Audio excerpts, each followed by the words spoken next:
بسم اللہ الرحمن الرحیم۔ دادا جان نے زبردستی میرے چچا کی شادی اپنی بھتیجی سے کرا دی، لیکن چچا کسی اور کو پسند کرتے تھے۔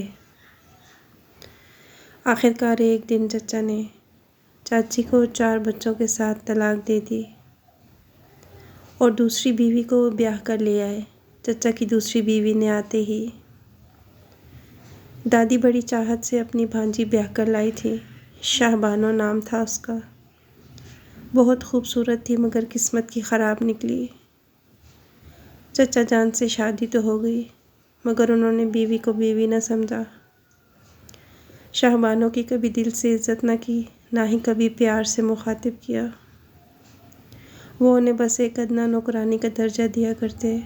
نہ معلوم شاہ بانو میں ایسا کون سا عیب تھا جو وہ چچا کو نہ بھائیں۔ چچی نے بہت کوشش کی کہ کسی طرح خاوند کا دل جیت لے مگر ناکام رہی۔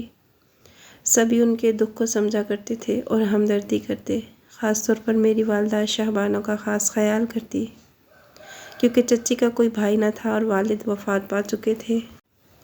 وہ دونوں ایبٹ آباد کے ایک چھوٹے سے گاؤں میں رہا کرتے تھے۔ ہمارا گھر 2 منزلہ تھا۔ ہم زیریں اور چچا بالائی منزل پر قیام پذیر تھے۔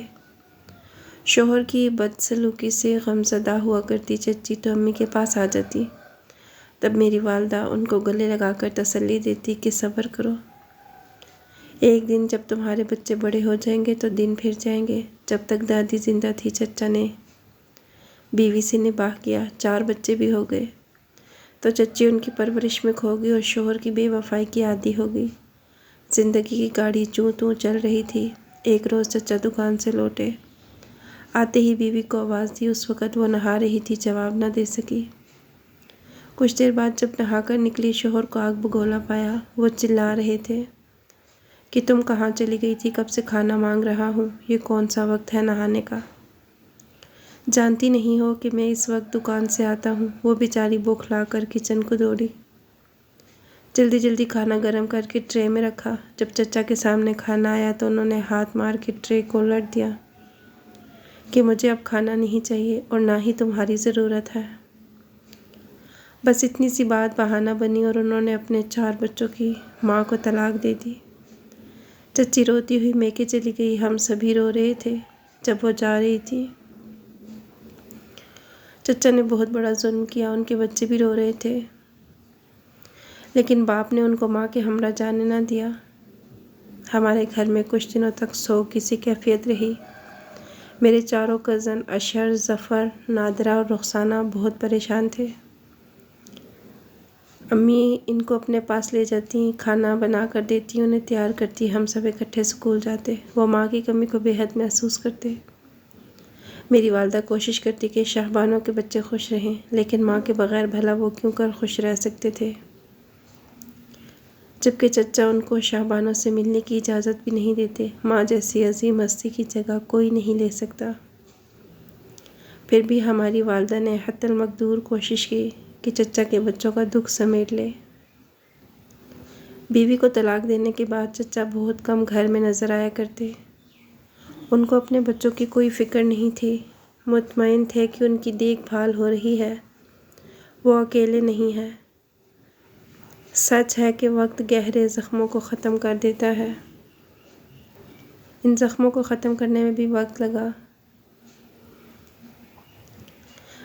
امی سیدھی سادی عورت تھی، زمانے کی چالاکیوں کو نہ جانتی تھی۔ وہ ہم سب بچوں سے یکساں پیار کرتی۔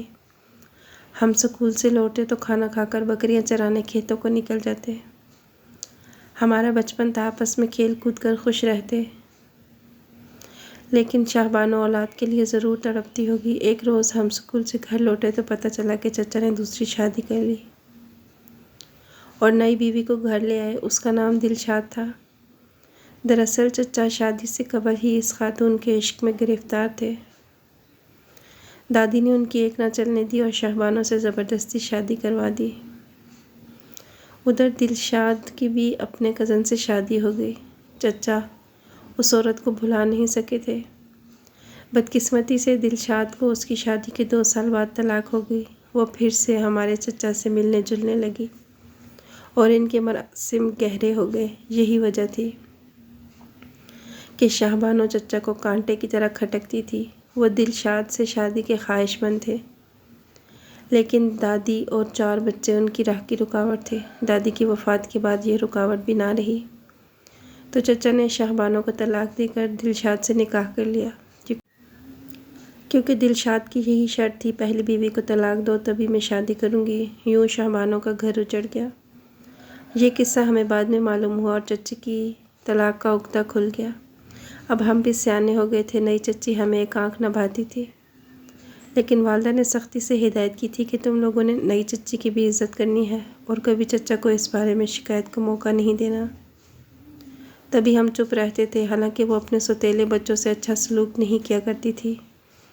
اس بات کا غم تھا مگر چچا سے کہہ نہیں پاتے تھے۔ میں بھی 4 سال کی تھی جب ابو نے میری منگنی اشر سے کر دی۔ ہم ایک ہی گھر میں رہا کرتے تھے۔ میرے ابو اسکول ٹیچر تھے اور چچا کا اپنا کاروبار تھا، وہ زیادہ خوشحال تھے۔ تبھی میرے والد اپنے چھوٹے بھائی کے آگے بول نہیں سکتے تھے۔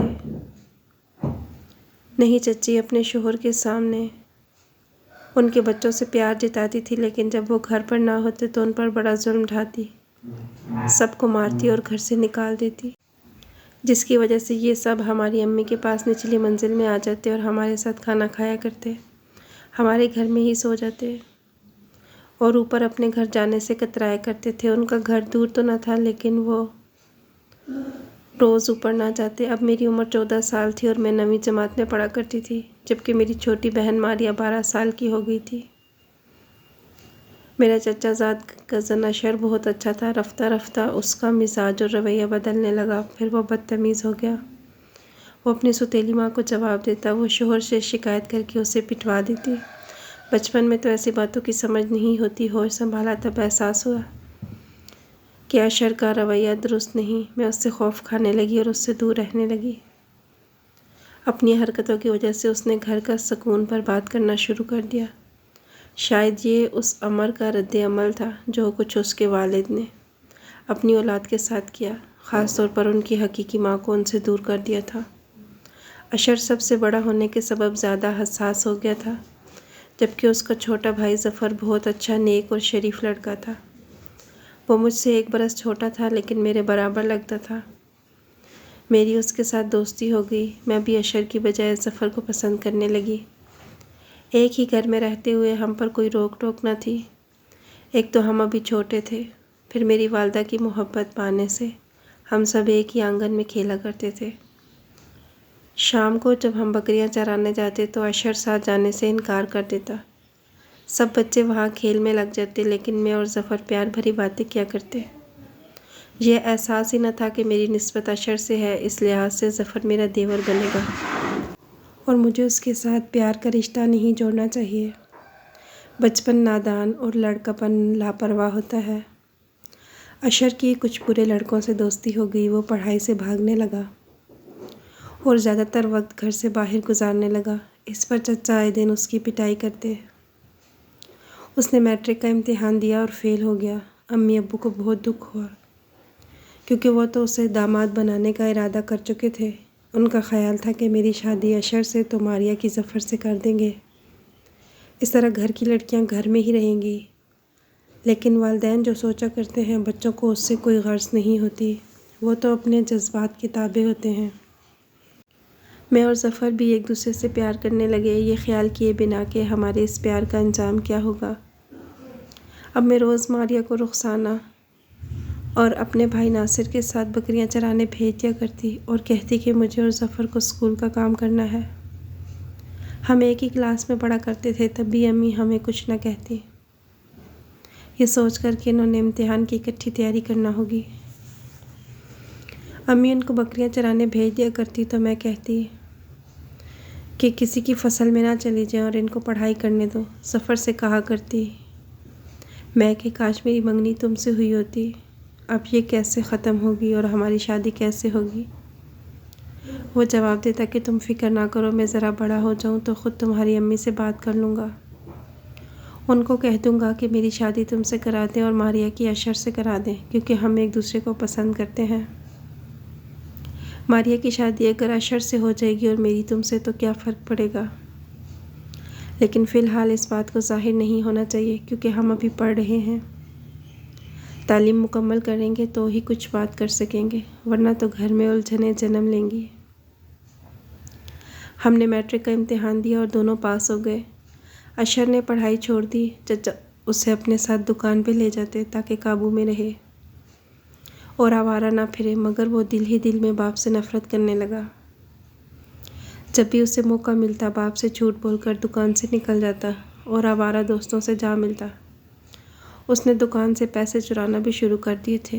ایک روز چچا کو پتہ چلا کہ وہ اپنی ماں سے چوری چھپے ملتا ہے اور یہ رقم چرا کر وہ پیسے شاہ بانو کو دے آتا ہے۔ حالانکہ یہ بات صحیح نہیں تھی، وہ ماں سے ضرور ملتا تھا لیکن رقم شاہ بانو کو نہیں دیتا تھا بلکہ اپنے دوستوں پر خرچ کر دیتا۔ چچا اشر کی طرف سے پریشان تھے کہ اس کا کیا بنے گا۔ دکان سے بھی ہٹا دیا کہ روز چوریاں کرنے لگا تھا تو کاروبار کو ڈبو دے گا۔ اشر کو پیسے چرانے کا چسکا پڑ گیا تھا۔ اس نے اپنے چند بدمعاش قسم کے دوستوں کو ساتھ ملا لیا اور اپنے ہی والد کی دکان میں نقب لگائی۔ چچا کے وہم و گمان میں بھی نہ تھا کہ خود ان کا اپنا بیٹا ان کی دکان میں چوری کروا سکتا ہے۔ انہوں نے پولیس میں رپورٹ رکھوائی۔ پولیس نے تفتیش کی، تب پتہ چلا کہ چوروں میں اشر بھی شامل تھا۔ جب پولیس اس کو گرفتار کرنے آئی تو والد اور چچا دونوں گھر نہیں تھے اور اشر چوک میں دوستوں کے پاس بیٹھا تھا۔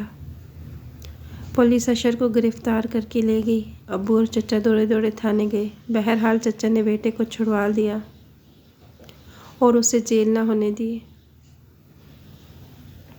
اشر کو شرمندہ ہونا چاہیے تھا لیکن اس کی بجائے اس کا حوصلہ اور بڑھ گیا اور وہ اپنے گروہ کے ساتھ گاؤں میں چھوٹی موٹی چوری چکاری کرنے لگا۔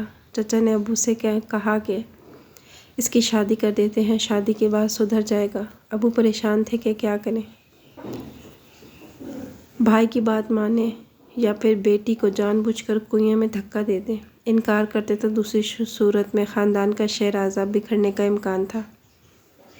اگر میری شادی اشر سے نہ کرتے تو ماریہ کی ظفر سے نہ ہوتی اور نادرہ اور رخسانہ کی شادیاں بھی میرے بھائیوں سے نہیں ہو سکتی تھی۔ گویا میری قربانی دے کر ابو اپنے خاندان کو ٹوٹنے اور بکھرنے سے بچانا چاہتے تھے۔ انہوں نے جب والدہ سے مشورہ کیا تو امی نے کہا اشر فطرت کا برا نہیں ہے، حالات نے اس کو ذہنی انتشار میں مبتلا کر دیا ہے۔ اگر وہ اپنی سگی ماں کے پاس چلا جائے تو مجھے امید ہے کہ وہ صحیح ہو جائے گا۔ والدہ کے کہنے پر ابو اشر سے میری شادی کرنے پر آمادہ ہو گئے۔ جب مجھے اور ظفر کو اس بات کا علم ہوا ہم دونوں بہت پریشان ہوئے۔ میں تو اسے سچے دل سے چاہنے لگی تھی، اشر سے نفرت کیا کرتی تھی۔ میں نے ظفر سے کہا مجھے تم سے ضروری بات کرنی ہے۔ میں چاہتی تھی کہ کسی طرح ابو کو اس اقدام سے روکیں۔ ظفر نے کہا جو کہنا چاہتی ہو کہو۔ میں نے کہا نہیں، بکریاں لے جانے کے بہانے ہم کھیت میں چلتے ہیں، وہاں بات کریں گے۔ میں اور ظفر بکریاں چرانے کے بہانے کھیت میں چلے گئے اور ایک پتھر پر بیٹھ کر باتیں کرنے لگے۔ جب ہم دونوں باتیں کر رہے تھے تب ہمیں خبر نہ تھی کہ ہماری باتیں کوئی اور شخص بھی سن رہا ہے۔ وہ اشر کا دوست تھا۔ اس لڑکے نے جا کر اشر کو بتایا کہ تمہاری منگیتر تمہارے چھوٹے بھائی کے ساتھ ندی کنارے بیٹھی پیار کی پینگیں بڑھا رہی ہے اور تم کہتے ہو کہ تمہاری آج کل اس کے ساتھ شادی ہونے والی ہے۔ میں نے ان کی پیار بھری باتیں خود سنی ہیں، ابھی اپنے کانوں سے سنی ہیں۔ یقین نہیں ہے نہ تو چل کر خود دیکھ لو۔ اس بات کا سننا تھا کہ وہ جذباتی ہو کر آپے سے باہر ہو گیا۔ اس نے ایک چھرا لیا اور دوڑتا ہوا کھیت میں اس جگہ آ گیا جہاں ہم دونوں بیٹھے اپنے مستقبل کے بارے میں باتیں کر رہے تھے۔ اس نے آؤ دیکھا نہ تاؤ چھرے سے ظفر پر حملہ کر دیا۔ میں اس خوفناک منظر کی تاب نہ لا سکی تو بھاگ کھڑی ہوئی اور بکریوں کے باڑے میں جا کر چھپ گئی۔ میں وہاں پر ہی چھپی رہی۔ خوف سے میرا لہو خشک ہو چکا تھا اور مجھ میں چلنے کی سکت نہیں تھی۔ کچھ ہی دیر کے بعد پولیس کی گاڑیوں کی آواز سنی اور لوگوں کا شور کانوں میں پڑا تو مجھے ہوش آیا۔ لوگ کہہ رہے تھے کہ افسوس بھائی نے بھائی کو مار دیا۔ پولیس اشر کو پکڑ کر لے گئی۔ میں ہمت کر کے کسی طرح گھر میں گھسی لیکن وہاں تو کہرام مچا ہوا تھا اور کسی کو دھیان نہ تھا کہ کون کہاں ہے۔ گھر والوں کو نہیں پتہ تھا کہ میں کہاں گئی تھی اور کب گھر لوٹی ہوں۔ جب اشر نے ظفر پر حملہ کیا تھا، میں نے یہ بات کسی کو نہ بتا سکی کہ اس نے کیوں کیا تھا۔ پولیس کو اس نے یہ بیان دیا کہ جب میں نے والد کی دکان میں چوری کروائی تھی تو ظفر نے میرے والد کو میرے دوستوں کے نام بتائے تھے، جس کی وجہ سے ہم پکڑے گئے تھے۔ مجھے اپنے بھائی سے اس بات کی رنجش تھی، اس لیے میں نے اسے مار دیا۔ میں نے بھی خوف سے نہیں بتایا کہ جب اشر نے ظفر پر حملہ کیا تو میں وہاں موجود تھی اور میں نے اپنی آنکھوں سے اس منظر کو دیکھا تھا۔ مجھے تو زندگی کے ساتھ ساتھ اپنی عزت بھی مطلوب تھی۔ راز تو راز ہی رہا، لیکن میرے دل پر ایسا گھاؤ پڑا جو آج تک ہے۔ ظفر جس سے میں پیار کرتی تھی قتل ہو کر منو مٹی تلے جا سویا۔ اشر کو جیل ہو گئی۔ اس واقعے کے 4 سال بعد میری شادی میری خالہ زاد بیٹے سے ہو گئی۔ میرے ابو نے رخسانہ اور نادرہ کا بھی رشتہ نہ لیا کیونکہ وہ دونوں ظفر کے قتل کے بعد اپنی حقیقی والدہ کی تحویل میں چلی گئی تھیں۔ والد نے کچھ رقم چچا سے لے کر بستی میں ایک چھوٹا سا گھر خرید لیا اور چچا سے علیحدہ رہنے لگے۔ ہمارے گھر میں اب چچا اور ان کی چھوٹی بیوی دلشاد رہتی ہے۔ جس عورت کے گھر سے میرے چچا کے بچے دربدر ہو گئے تھے، ہم بھی وہ آبائی گھر چھوڑنے پر مجبور ہو گئے۔ حالانکہ وہ گھر ہمارے لیے جنت کی طرح تھا۔ سچ ہے کہ عشق کا جادو سر چڑھ کر بولتا ہے، جیسا کہ ہمارے چچا کے عشق کا جادو ان کے سر چڑھ کر بولا تھا۔ بے شک ان کا عشق ان کے لیے باعث راحت ہوگا، لیکن باقی سب کے لیے باعث عبرت ہی ثابت ہوا۔ کسی دوسری عورت کے چکر میں پڑ کر اپنی اولاد کو خراب اور برباد نہیں کرنا چاہیے۔ ویڈیو پسند آئی تو لائک کیجیے گا۔ مزید ایسی اچھی ویڈیوز کے لیے چینل کو سبسکرائب کیجیے گا۔